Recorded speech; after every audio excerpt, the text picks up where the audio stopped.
Most nations live in the present. Their memories stretch back a few generations, maybe a few hundred years if they're lucky. But Iran is different. Iran remembers who it was. It remembers the empires that rose from its soil, the poets that shaped its voice, and the philosophers that taught it how to think. You're not dealing with a country merely defending its borders. You're confronting a civilization that has survived the collapse of dynasties, the invasion of empires, and the weight of time itself. This isn't just a place on the map. It's a story. A 500-year-old narrative that starts with Cyrus the Great and wins its way through Alexander's conquest, the rise of Islam, the Mongol invasions, colonial interference, revolution, and resistance. And through all of it, Iran never lost its name. That matters. You see, there's a certain kind of strength that only comes from continuity, a spiritual gravity, a sense of destiny, born from being part of something that stretches far beyond the lifetime of any one man or ruler. When the West looks at Iran, it sees a regime, a government, a geopolitical problem. But when the Iranian looks at Iran, they see something sacred, something eternal, and that kind of devotion. It doesn't crack under pressure, it deepens. It's carved into the psyche of the people. A people who have grown up hearing the poetry of Rumi, the legacy of resistance, the pain of betrayal, and the honor of standing alone. And make no mistake, standing alone is not new to them. It's in their bones. They've watched empires come and go. They've seen invaders burn their cities and still rise from the ashes. They know what it's like to be isolated, targeted, demonized. But they also know how to endure, because when you carry the soul of a civilization that has shaped the course of human history, you don't measure strength in missiles or trade deals. You measure it in memory, in meaning, in the ability to hold your ground when the world demands that you fall. That's why Iran can't be defeated the way the West imagines, because it's not just a matter of strategy or force. It's a matter of spirit, a force that's been weathered and tested for millennia. You can pressure it, you can provoke it, but you will never erase what it knows about itself, and that kind of knowing, it's indestructible. The mistake the West keeps making is this: they keep looking at Iran like it's just another country, a name on a map, a set of coordinates that can be manipulated with sanctions, threats, or force. But Iran isn't simply a nation state. It's not just a place, it's an idea, a deeply embedded belief system that shapes the very bones of its people, their worldview, and their identity. You can't negotiate with a belief like you do with a politician. You can't bomb it into submission. And you certainly can't bribe it into silence. Iran doesn't operate by the rules the West is used to. Because what's at its core isn't a government, it's a worldview, a theology fused with nationalism, a political stance shaped by a spiritual conviction. See, when the Iranian defends their land, they're not just defending policies or leaders, they're protecting something sacred. They see their struggle through a divine lens, a test, a calling, that kind of mind that doesn't just resist, it transcends. The West likes to view progress as secular, rational, clean, technocratic. It believes that every nation wants the same thing: freedom, comfort, consumerism, peace. But Iran's soul doesn't fit neatly into those categories. For the Iranian psyche, freedom isn't about doing whatever you want. It's about standing for something bigger than yourself, even if it costs you everything.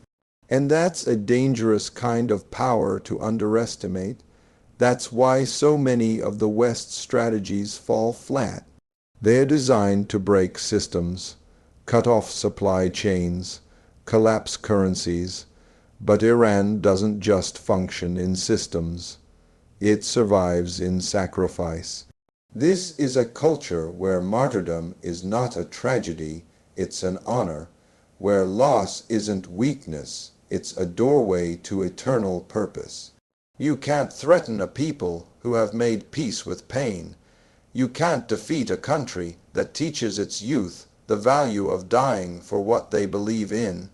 When the West hears the chants from the streets of Tehran, they hear hostility, but what they're missing is context.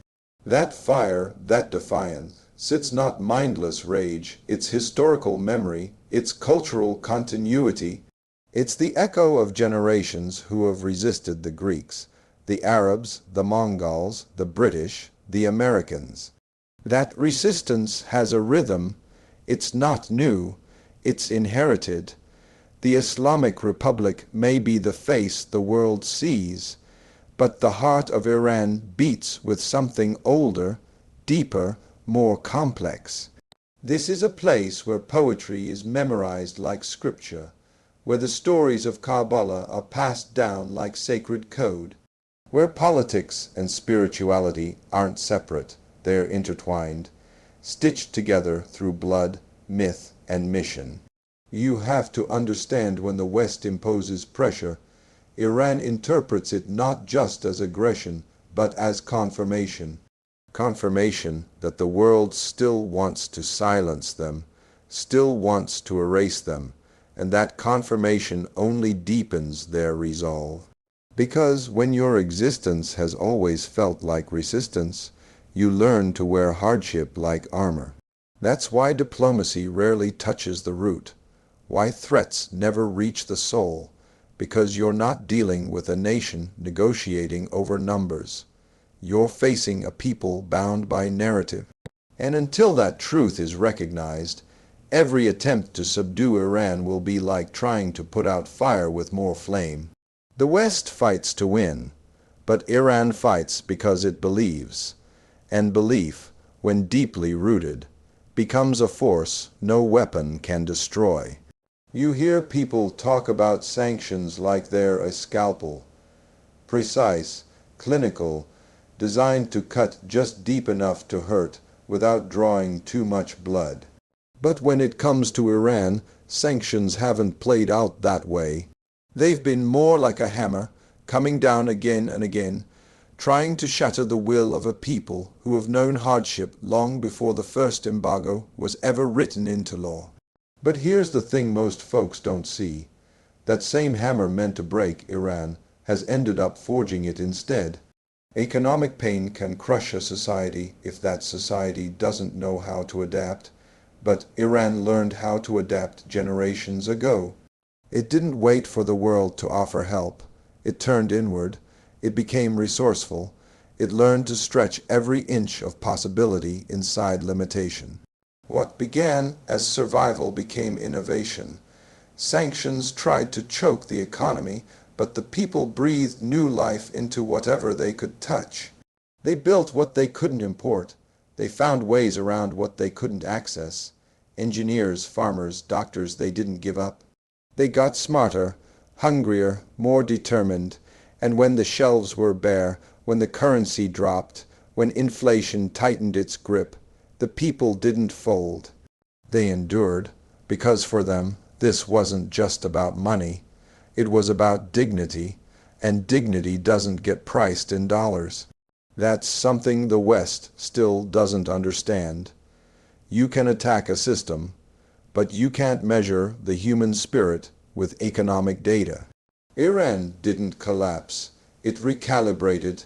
It got leaner, tougher, and more prepared for the long haul. Now think about this. What happens when a nation gets used to pressure, when the people are no longer shocked by hardship, but trained by it? You don't weaken them. You make them immune. Pain stops being punishment and starts becoming a path, a proving ground, and that's what Iran has become. An entire country raised under pressure, moving like a current that doesn't break against the rock but flows around it. The West thought pressure would lead to rebellion, that economic suffering would turn the people against their leaders. But that didn't happen. In many cases, the opposite took root. The suffering didn't separate the people from their identity. It reinforced it. It made the line between us and them clearer. And when the world pushes you to your knees, but you keep getting back up, well, there's power in that. Quiet, unshakable power. Sanctions were supposed to be the end of Iran's defiance, but all they did was sharpen it. Because the body can be bruised, the economy can be battered. But when the will is trained to endure, you haven't weakened a nation. You've only refined it. There's something the world often forgets when it comes to Iran. Defeat doesn't break them, it fuels them. In the West, loss is usually seen as failure. It's something to avoid, something that weakens your position, your pride, your purpose. But in Iran, loss carries a different meaning entirely. There, loss is sacred. Sacrifice is revered. And martyrdom, it isn't the end of the story. It's the beginning. This isn't just politics or strategy. This is theology. This is culture. This is legacy. Iran's history is soaked in stories of defiance in the face of death, of standing firm when every option led to suffering. Go back to Karbala, to the martyrdom of Imam Hussein. That wasn't just a moment in time. It became the blueprint for resistance. It taught generations that standing up, even when you're outnumbered and outpowered, is worth more than surviving by submission. That kind of story doesn't die. It gets passed down. It shapes how people see themselves and how they respond when the world closes in. That's why every time Iran takes a hit, militarily, economically, socially, it doesn't shatter, it absorbs. It transforms pain into purpose. The young don't just hear about martyrs. They grow up surrounded by murals, songs, poetry, and prayers that honor them. These aren't just memories, they're messages, reminders that standing for something greater than yourself, even if it costs you everything, is the highest form of honor. So, when a drone strike takes a general, when a blast rips through a crowded street, when a sanction leaves a mother choosing between medicine and bread, the pain is real, yes. But it doesn't lead to surrender. It leads to resolve, because every loss reinforces a belief that they are part of something larger, something eternal. That belief becomes armor. And here's the part that most outsiders miss. Iran doesn't glorify death. It glorifies meaning. Martyrdom isn't about wanting to die. It's about being willing to, for a truth you hold so deeply it defines your very soul. That's why no matter how many missiles are launched, or how many speeches are made about isolating them, Iran keeps standing. Not out of arrogance, but out of faith. This is a nation that has mastered the art of turning every attempt to weaken it into a deeper connection with its own identity. Every fallen son, every shattered building, every tear shed on the streets becomes part of a story that says, we don't run from pain, we rise through it.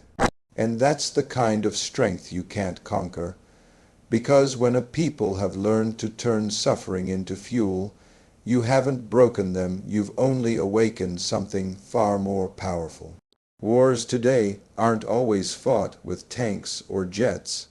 They're waged in silence, across time, with patience as the weapon. That's something Iran understands better than most.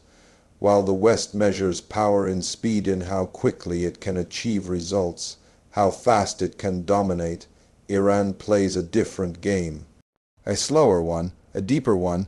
It doesn't rush into confrontation. It waits, it adapts, it endures, and over time, it wears down its opponents not with brute force, but with relentless presence. This isn't weakness, this is strategy. When you can't match your enemy in raw firepower, you don't try to fight on their terms. You shift the battlefield, and Iran has turned the battlefield into something abstract, psychological, ideological, asymmetric. It influences the region not by occupying it, but by seeding it. Its presence shows up in movements, in alliances, in narratives that stretch across borders. It's not about visibility. It's about staying power. That's what the West often fails to see. They expect retaliation to come loud and fast. But Iran doesn't operate on that timeline. When it strikes back, it may take years. It may come through a proxy, a political shift, a cultural ripple. It's not always dramatic, but it is always intentional. That kind of warfare frustrates powerful nations because it can't be pinned down. You can't hit what keeps moving. You can't defeat what doesn't play by your rules. See, there's a certain kind of wisdom in waiting, in knowing when not to act. That's something Iran has mastered. It's not driven by impulse. It's driven by calculation. It watches its enemies exhaust themselves. It listens. It studies. And then, when the moment is right, it moves. Not to win a headline, not to claim a quick victory, but to shift the balance slowly, quietly, and lastingly. You look at history, and the pattern repeats itself. Iran has faced revolutions, invasions, betrayals. But it has never disappeared, because while others come and go in bursts of power, Iran embeds itself. It becomes part of the terrain, part of the conversation. It knows that the strongest position isn't always in the spotlight. Sometimes it's in the shadows, shaping outcomes without ever having to be seen. The West is good at making noise, but Iran is good at lasting, and that's the real difference, because the world isn't changed by the loudest voice. It's changed by the one that doesn't leave. That's why, after all the threats and sanctions and shows of force, Iran is still here, still present, still shaping the game long after others have tired themselves out trying to end it, because power that waits, that watches, that wears you down from the inside, it doesn't just survive. It outlasts. In most places, history is something children memorize for exams, a list of dates, names, forgotten battles. But in Iran, history isn't just remembered. It's relived. It's honored. It's taught not as facts, but as fire. Each generation is not just raised. They are trained, not simply to survive, but to endure, to outlast, to carry the same weight their fathers and grandfathers carried, only with stronger shoulders and sharper eyes. And that's where the West often miscalculates. They think time is on their side, that eventually the youth of Iran will grow tired, grow distracted, grow indifferent, that comfort and globalization will melt the steel of resistance. But that isn't what's happening. What's happening is the opposite. These young people, many born after the revolution, weren't raised in peace. They were raised in pressure. They came into a world already shaped by isolation, already defined by confrontation. And instead of rejecting that legacy, they absorbed it. They inherited the mission. They know the price their country has paid. And they carry that knowledge like armor, not out of blind loyalty, but out of deep-rooted pride. Pride in a culture that didn't buckle under war. Pride in parents who made meals from nothing, who endured blackouts and shortages and still stood tall. Pride in knowing that resistance isn't just a strategy, it's part of their identity. These aren't youth waiting for the West to save them. These are youth who have already learned how to stand alone. They've seen sanctions. They've felt isolation. They've watched the media tell one story while living another, and through it all, they've become fluent in one lesson. Resilience isn't something you're born with. It's something you're forged through. Even the education system, for all its flaws, reinforces this sense of mission. The poetry of Hafez, the morning of Ashura, the speeches, the slogans, the songs, all of it builds a consciousness where struggle is normalized and surrender is foreign. That doesn't mean they all agree with their leaders, no. But even those who dissent often do so from a place of love for the nation, not disdain for it. That's what makes Iran different. The disagreement doesn't dissolve the identity, it deepens it. So while the West looks to the future thinking time will weaken Iran, Iran is using that same time to strengthen its roots, to make sure that every young voice knows where it came from, and more importantly, why it must never forget. It's not about building perfect citizens. It's about building unshakable ones. And that's the truth most don't want to admit. Iran isn't just surviving the storm. It's teaching its children how to walk through it without fear